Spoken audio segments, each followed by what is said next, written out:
పక్షుల కిలకిల రావాలు, రోడ్డు పొడవునా పచ్చని చెట్లు, చూడగానే సేద తీరాలనిపించే ఆహ్లాదకర వాతావరణం.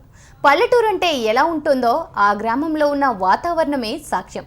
అదెక్కడుందో తెలుసుకోవాలంటే మీరు ఈ స్టోరీ చూడాల్సిందే.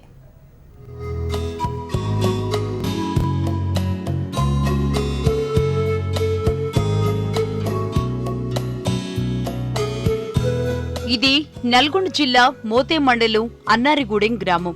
45 ఏళ్ల కిందట వేళ్లూనుకున్న ఆలోచనలకు ప్రత్యక్ష సాక్ష్యం. ఈ గ్రామంలో ఇంటికో భారీ వృక్షం తప్పనిసరిగా ఉంటుంది. ఊరిలో వెళ్లకు ముందే స్వాగత తోరణంగా భారీ మర్రి చెట్టు కనిపిస్తుంది. భూమికి వేలాడుతున్న ఓడలను చూస్తే ఎవరికైనా అక్కడ సేద తీరాలనిపిస్తుంది. ఇలాంటి భారీ వృక్షాలు ఊరిలో చాలా ఉంటాయి.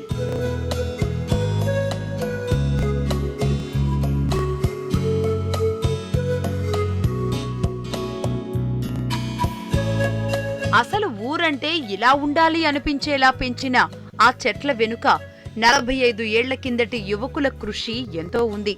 పచ్చని చెట్లను పెంచి పర్యావరణాన్ని పరిరక్షించండి అంటూ మొక్కల పెంపకానికి శ్రీకారం చుట్టారు గుడిపూడి సుబ్బారావు.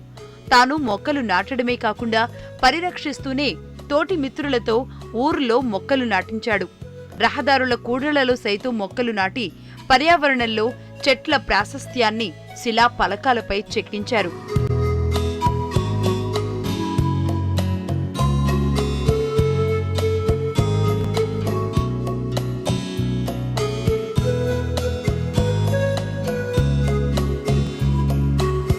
అప్పుడు యువకులు నాటిన మొక్కలు భారీ వృక్షాలై నేడు అన్నారిగూడెంకి చల్లని నీడను అందిస్తున్నాయి.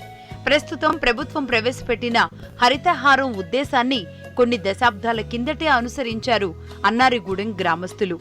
ప్రతి ఊరు పచ్చదనంతో కళకళలాడినప్పుడే పర్యావరణం కలుషితం కాకుండా ఉంటుందని గ్రామస్తులు చెబుతున్నారు.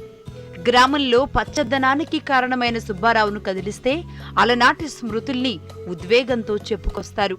1970లో మొదలు పెట్టాను ఈ పరిస్థితి.